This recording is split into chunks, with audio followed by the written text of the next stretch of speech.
How did it hit you when you saw the Shams bombs? The newest member of the Miami Heat, Klay Thompson. What's up, brother? That's exactly right. He's going to play with Antetokounmpo. Antetokounmpo for 3. Kaboom.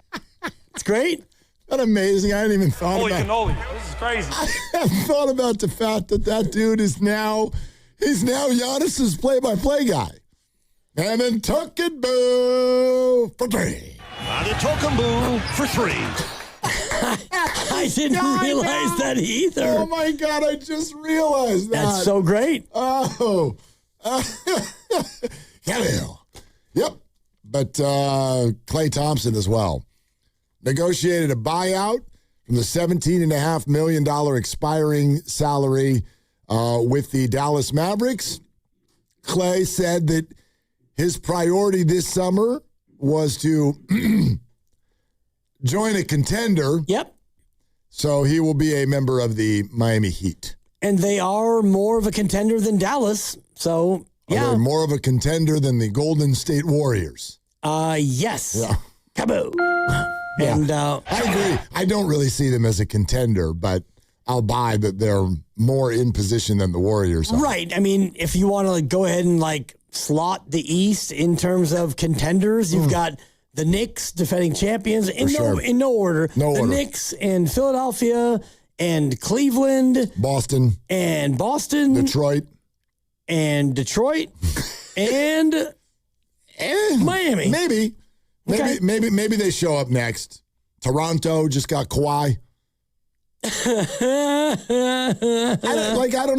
don't know, but I don't see them as a threat to come out of the East. Let's put it that way. More of a threat than the Warriors are to come out of the West. For sure. And more of a threat than Dallas to come out of the West. Well, no question. No question. I'm not there's no. No, I get it, yeah. Great. Go to Miami. I mean, this is wonderful living down there. I mean, late in your career, go play with Giannis in South Beach with no taxes. Right. Sure, dude. And I mean, now you're single again. There's no more Megan the Stallion. And so, yes. I don't know.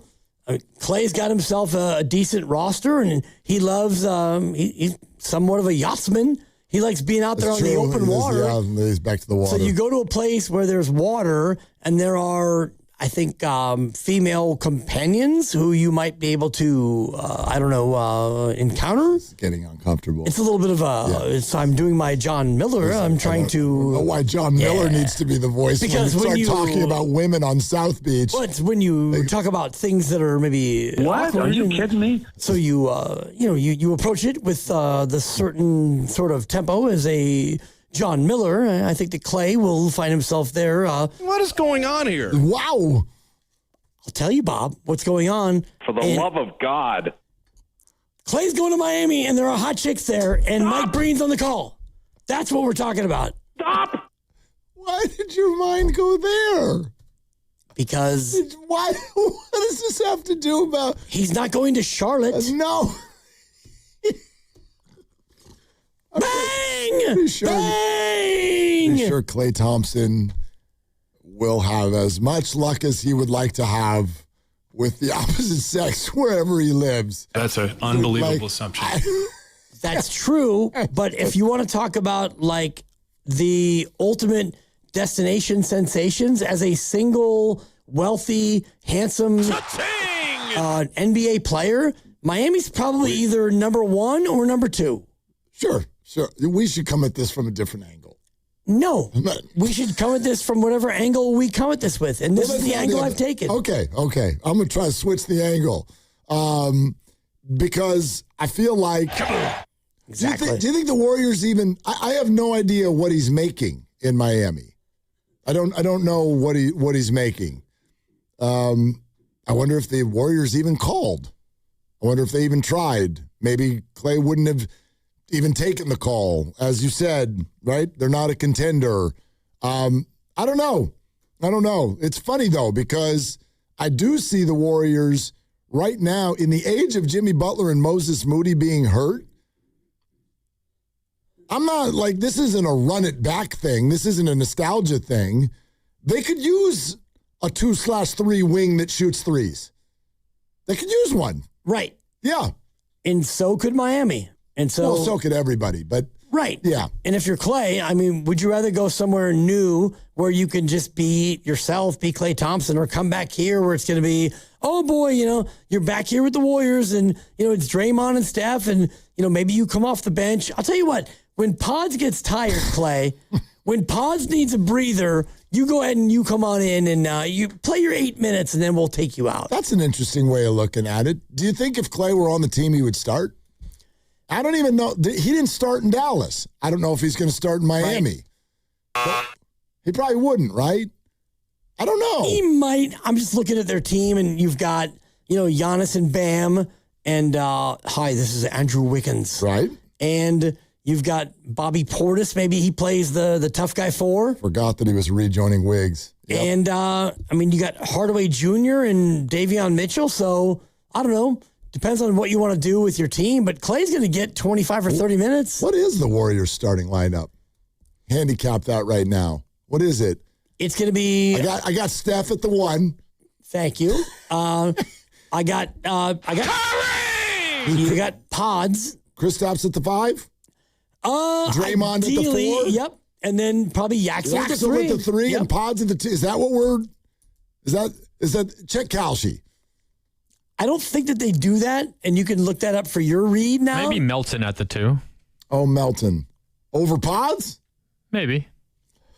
Do you think that's going to happen, or do you want that to happen? Both? I don't know.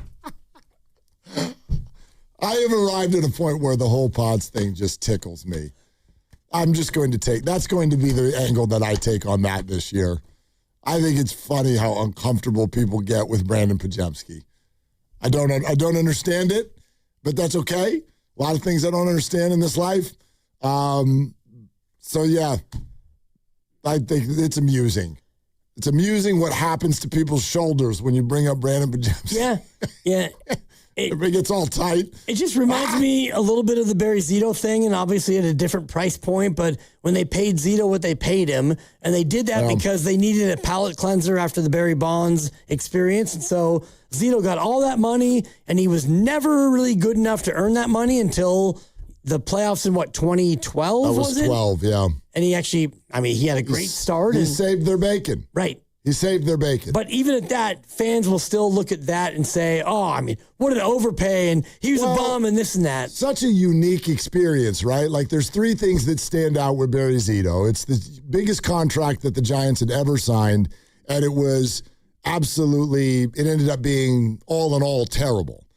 Plus, he got, benched, left off the roster, and has admitted later that he was rooting against the Giants from their own dugout. Wow. So there's that. But then for me, if you're a Giants fan, would you pay $126 million just for you to show up on the mound in St. Louis down 3-1 and huck a gem? Is that worth $126 right there? Just that night. Kind of is. Yeah. I mean, they won the World Series. They won the World Series. They don't win without him. And especially what he had gone through personally, because none of us thought, okay, here comes Barry. We got this game. This one's a win. Let's move on to Game 6. It was exactly the opposite. Exactly. I remember the restaurant I went to, and even the fact that I went to a restaurant tells you how I was feeling. I was not yacked in. I'm like, let's go get some dinner, and watch this thing go down in flames. And then he hucked a gem. And we're coming back to San Francisco. And the rain in the skies is going to fall on Marco Scudero's face. That's right. Yeah. Scudero. Scoots. Look into the heavens.